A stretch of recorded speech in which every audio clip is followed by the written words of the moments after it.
各位教牧長執們，你哋好啊！我叫 Miss Nagila， 好高興喺呢度同大家介紹我嘅新課程情緒管理，我做到。課程嘅對象係6歲至12歲嘅小朋友。我相信天父創造每一個小朋友嘅生命咧，都係獨特、尊貴同埋有價值嘅。我希望能夠藉住聖經嘅真理教導咧，幫助小朋友疏解佢情緒，從而咧使佢建立成為一個情緒管理嘅好管家。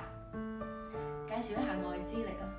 我係一位曾經係資深嘅小學老師，我完成咗我嘅教育碩士嘅學位，而其中我研讀兒童同埋青少年嘅成長同埋心理發展。其後咧，我又去咗教育局做課程發展主任。以上嘅資歷咧，係在幫助我咧去設計呢個新課程，更適合小朋友。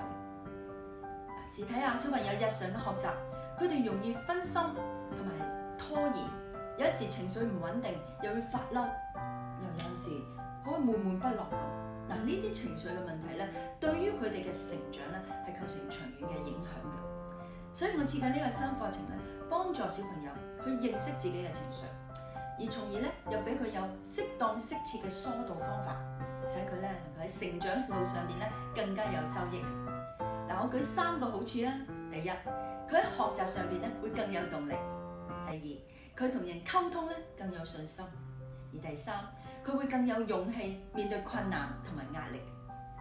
以下咧帶大家去睇下情緒管理課裏邊小朋友嘅學習花絮啊，等大家體驗一下佢哋嘅學習氣氛。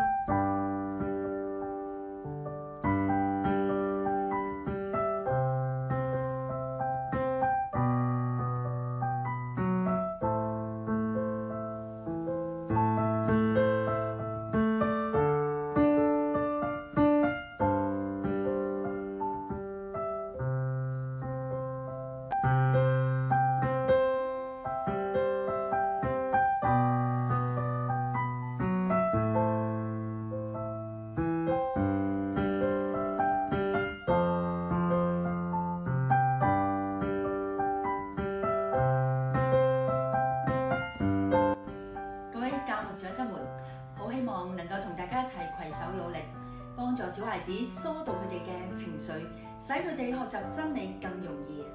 歡迎大家咧用以下嘅方法嚟到聯絡本人，等我哋有更進一步嘅溝通啦。多謝大家。